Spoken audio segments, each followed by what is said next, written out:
Hello, human beings. My name is Reem. I'm 18. I'm on a gap year. And like everyone else, I've been living in a pandemic. So, thankfully for me, that means that I've had a lot of spare time on my hands. And I've decided to fill up that time with reading. I wanted to share with anyone who is potentially interested the kind of things that I've been reading.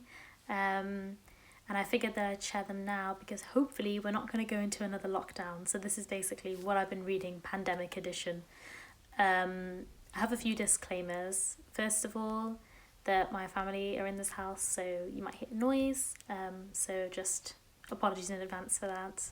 And second of all, that I'm going to be looking behind the camera a lot because the list of books that I've read is on there. So I'll need to have a look now. And don't let that distract you either. So without further ado, I'm going to jump into the books that I've been reading during the pandemic. So section 1 is non-fiction. Non-fiction is basically my favourite genre. I used to hate it, but that changed a lot as I got older. The first book is A Short History of England by Simon Jenkins. What it's about is basically in the title. A Short History of England is short, so that big. That big for a start. The other thing that I liked about it was that it was well written, clear, concise. The third thing that I liked about it was that I really brushed up on my knowledge of England's history prior to the Normans. Basically, before reading the book, my knowledge of English history was there was something to do with Beowulf, there was Vikings, there was Stonehenge, and King Arthur. That's what I knew. So after reading it, I had a better understanding of the actual sequence of events, and who was real and what's a legend. And it just, I was just was happy to learn. And I think that if anyone else is just hoping to get a bit of a better understanding of the history of England, then they should really check out that book. The second book is a lot larger. It's The Paradox of Two Sudans, the CPA, Comprehensive Peace Agreement, and the Road to Partition by Mansour Khalid. So Mansour Khalid, if you're Sudanese, you've probably heard the name. He's kind of famous. But the CPA is the Comprehensive Peace Agreement, so cessation of the war between South and North Sudan, and the creation of South Sudan. So the decisions, the treaty basically that allows South Sudanese people to make the decision to separate.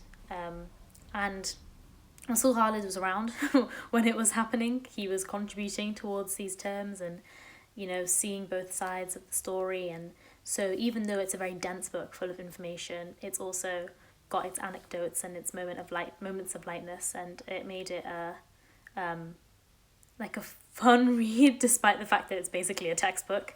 I think if you're Sudanese, it's basically essential reading. Obviously, if you're not Sudanese, I'd love it if you had time to read it too, but it really is a big book, so maybe you'd find out what you need from Wikipedia instead.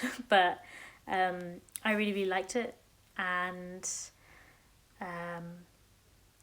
I had enough time to get through it. The next book that I read, the third book, is Mindfuck by Christopher Wiley, and I really, really love this book. The book is about the dangers that social media, particularly Facebook, poses to not just individuals but society's entire fabric. Although it talks about mental health and addiction, which is what a lot of other books that talk about the ills of social media cover, it focuses on social media's political impact. So how social media has been interfering with elections and just how it threatens our democracy and the relationships that people have between each other, on a mass scale. So I thought it was a quite unique angle on the social media problem, and that it's basically essential reading as well. The person who wrote it, without spoiling too much, was on the bad side.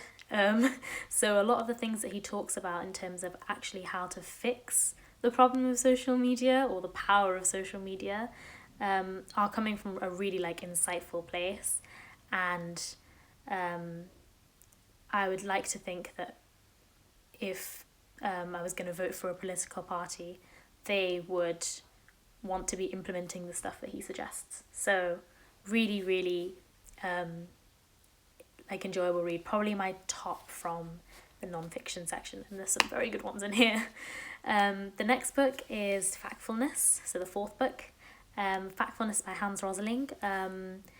What I like about Factfulness is it's kind of an optimistic book in a way, but not in the way that you'd think it is. So basically, it uses stats to change your perception of how bad you think the world already is. A lot of people think that the world is worse than it is because of the biological nature of humans. We tend towards extremes. We notice them first, we focus on them, when in reality, the world has been getting better.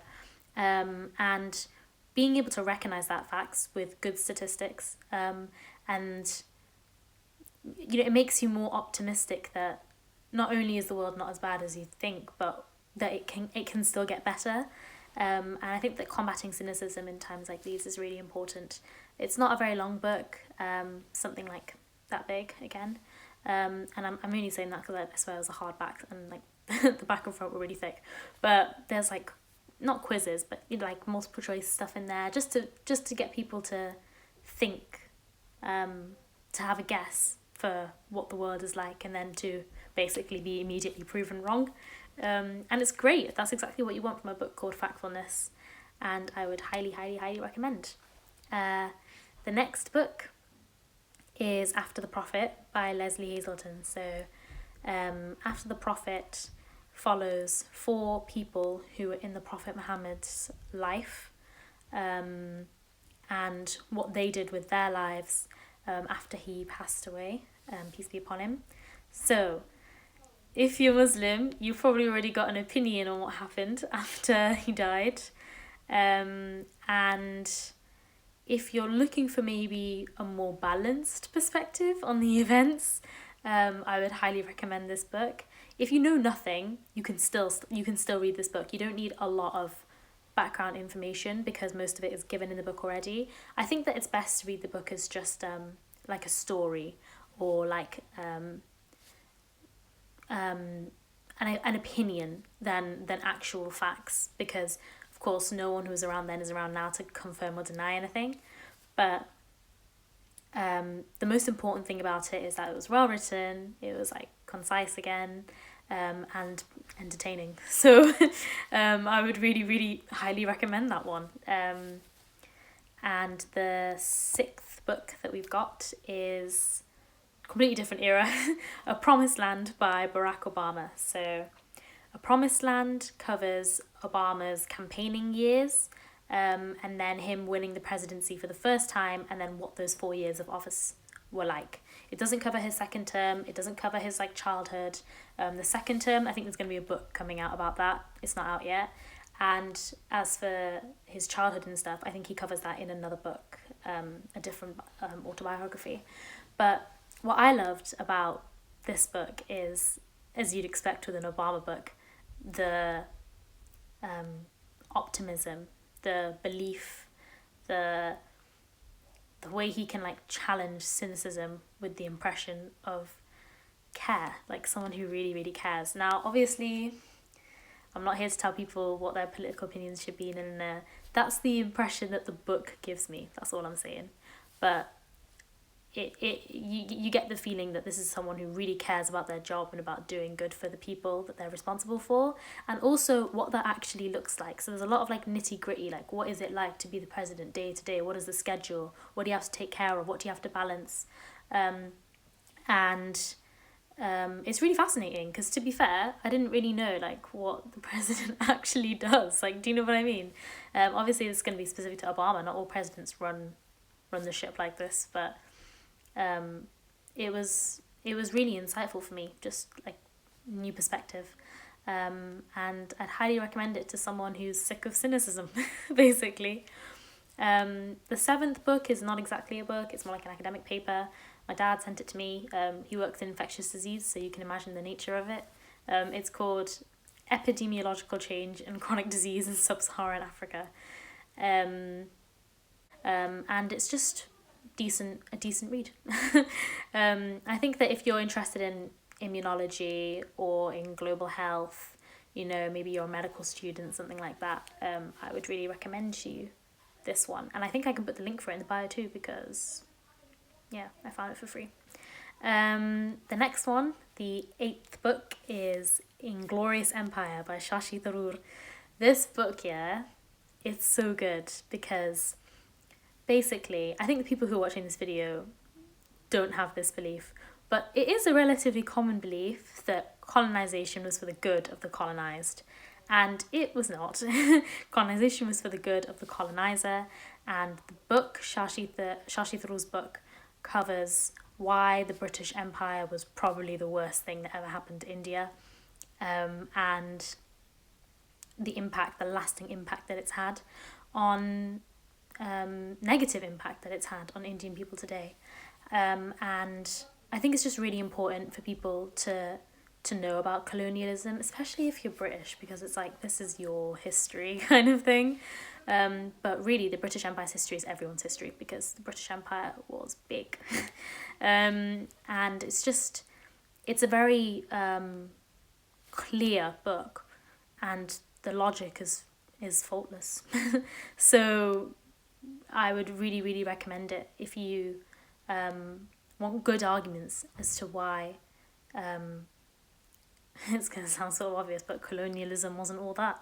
The author is funny, so there's quite a few like witty, ironic comments in there, but you should also have the warning that it can be quite harrowing at times. Like, there's stuff about like famine and, you know, just, you know, suffering, and it's important information that people should know, but there's a balance there between it being like entertaining and a bit of a roast, and then it having kind of sort of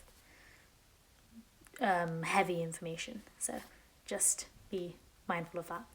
And then the last book from this section that I read is called Some Kids I Taught and What They Taught Me by Kate Clancy, and she was a teacher. She met so many students from so many different backgrounds, and all the stories about them that she shares in this book not only teach you about, you know, the youth of Britain, but they teach you about the adults as well. And if you want some kind of understanding of the political landscape in the UK and how it impacts younger people, I would really, really highly recommend this book. And it won the Orwellian Prize, which is, I think, a literature prize for political writing. I don't know if it includes political fiction, but this book is not fiction, of course. But yeah, that's just a testament to its brilliance. And I kind of bought it on a whim, so it was a surprise book. But I'm so glad that I actually bought it, because it was worth it. New day. Just wanted to quickly add the next book that I'm planning on reading from the non-fiction section. So this is The Return of Race Science by Angela Saini. I'm quite interested in books about race, and also about eugenics, genetics, science. So for this book, really, it was a no-brainer for me. Like, I had to pick it up. It's got some really good reviews, and I enjoyed literally picking it up because shops opened back up on the 12th of April in the UK. So I went into a Waterstones, the bookstore here, and it was so nice. I really loved it, just seeing other human beings and all the books on the shelves. But without further ado, I'm going to move on to section 2, which is thriller and crime. Both of the books from here are actually Netflix adaptations now, so if you're not sure about committing to the books, check those out. Number 1 is I'm Thinking of Ending Things by Ian Reid. Strange narration, ambiguous ending, abstract concepts, quite Kafka-esque. But did I enjoy it? I'm not 100% sure. I know that it's like a clever book, but I don't know if it's the kind of book that I would want to go back and reread.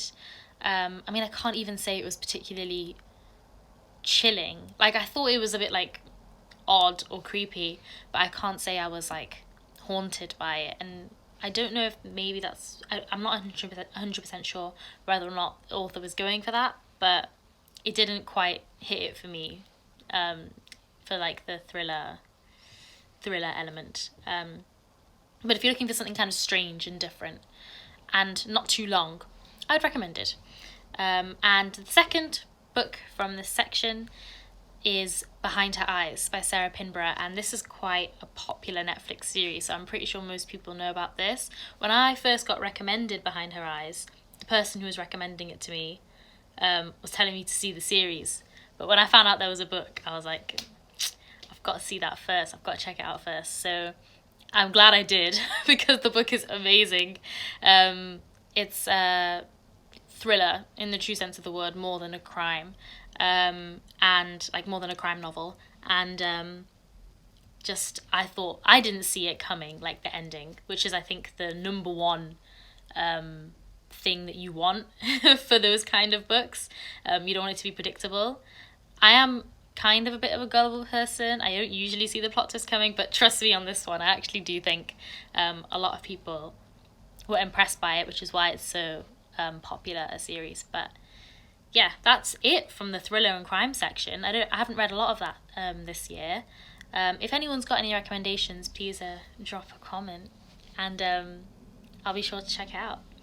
And as for section 3, also not too long, 3 books on here, fantasy and sci-fi. I've just lumped them together. First one is The Night Circus by Erin Morgenstern. Everyone who talks about books on YouTube knows this book and likes this book, so I don't need to do too much talking. It was just magical, and the characters are so real, and you get so attached to them, and I like the way it's told, like over a span of like hundreds of years. That sounds kind of odd unless you actually read it, but it's not a very thick book either, so it's just very clever narration. And it's, as the obviously name suggests, set in like a circus, or circuses, but that sounds kind of cheesy, and like I don't really know if I'd want to read a book about a circus, but it's not at all what you would maybe initially think. So I absolutely love that book. I read that towards the beginning of quarantine, when I really needed to escape into another world. But yeah, that's a top recommendation for me, I think, from this section. The next one is Palestine plus 100 Stories from a Century After the Nakba, which, if you didn't know, translates to the disaster in Arabic, and it's referring to the forced expulsion of Palestinians from their homes in 1948. So it's a collection of short stories written by various authors, all of them just imagining what life looks like in the region that is Palestine, Israel today. It's fascinating. It's a really fascinating collection of stories because every single one of them imagines a different technological and political landscape, and you could see every single one of them playing out. It feels so real. The people who are writing, they're all extremely talented, and I feel like I should check out more of their individual work if it's there. This is another book I kind of picked up. It was just like sitting in a corner somewhere, also in Waterstones, and I was just like, yeah, this looks interesting. And I just feel like in general, I don't read a lot of books by Arab authors, or not maybe as many as I should, so I really appreciated that because it was not translated works, like it's works that are written in English by Arab people. So I found that kind of dynamic relatable, and it felt more personal, the books, the collection of stories. So huge recommendation as well. And the last book, this is the most recent book I've read in general, Vita Nostra by Marina and Sergei, I think Sergei or Sergei, I'm not sure, Dyachenko. And Vita Nostra is fascinating. It's a really, really good book. on the surface, it sounds quite generic. A girl gets taken away to a magic school to learn magic or whatever. But what the actual magic is and how the girl ends up in that situation in the first place, that's what sets this book apart from other magic school books. This is not me having a dig at Harry Potter, by the way. Anyone who knows me knows I'm obsessed with Harry Potter, but it's definitely nothing similar to it at all. And I think that it's kind of like the Night Circus in the sense of, if you just heard about it on the surface, you'd be like, I'm not particularly interested, but you should really give it a go. The next book I'm hoping to read from this section is called The Memory Police by Yoko Ogawa. I really like the concept. I can leave a link for that as well in the bio, so anyone who's interested can check that out. Dystopian kind of novel. I read The Testaments last year when that came out, and everyone was really hype, and I haven't read a book similar in the sort of dystopian genre for a while, so I think The Memory Police will be a nice reintroduction to that. But I'm gonna have to get through a few more books before I can get onto that. This is the second last section, just other fiction. I read The Help by Catherine Stockett this year, or during quarantine, and it's okay. It was enjoyable. It was a bit surface, maybe that's just because of the kind of racism it discusses. It's a very popular movie. Most people would have either read the book or seen the movie, but I feel like now people are kind of past that stage in terms of how they talk about racism, so it was fun but a bit passable for me, although the characters are brilliant and it's an emotional story. The final section, apologies for another lighting change, I've changed rooms. This section is classics. These are classics, only one of them, no, there's two of them that I've read before from this list. And I'm not really going to say whether or not they were good, because I feel like you can't do that with classics, but I will say whether or not I enjoyed them. So the first one was Lolita by Vladimir Nabokov. I don't really think you can say that you enjoy Lolita, but I definitely appreciated it and I don't regret having read it. The second book was Animal Farm by George Orwell. This is the one I've read before. Obviously it's amazing and I really enjoyed it. The third book was Inferno by Dante, poetry. So that was new, and the language was new and kind of difficult for me, but I also really enjoyed it. The next one, the fourth one, was Brave New World by Aldous Huxley. I didn't really like this one, and I feel like there's going to be people who are going to be very shocked or upset with that, but it just wasn't for me. The next one, the fifth one, was Dracula by Bram Stoker. I liked that one a lot. The sixth one was The Picture of Dorian Gray by Oscar Wilde. This is another one that I've read before. And the last one was Things Fall Apart by Chinua Achebe, and it was just amazing. I absolutely loved it. I'm planning on reading The Bluest Eye by Toni Morrison next, but because I've read Beloved, but we'll see if I get around to that. And I feel like it wouldn't be an honest book video without mentioning the young adult rereads that I've done during lockdown as well. So that includes the Hunger Games, the Harry Potter series, Mortal Instruments, and the prequel series, the Infernal Devices. I also reread a sci-fi series called Gone by Michael Grant. That was just sick. I'd half forgotten it, and I'm really glad that I went back to it because I absolutely loved it. So I do have more ideas on the kind of book videos that I want to make. I'm thinking about making more videos like this, just reviewing stuff that I've read, but also maybe books on themes, social issues, particularly racism, because I'm quite passionate about education to do with racism and how we can all kind of educate ourselves against it. So videos about that, but maybe this channel is going to be not about books at all. Maybe I'm just going to make other random videos about other stuff that I like and that's in my life right now. And if you're interested in watching more, or even if you've like made it this far, like say hi, and I'd love to interact with people on here. And yeah, thank you so much for watching. Hopefully I'll see you next time.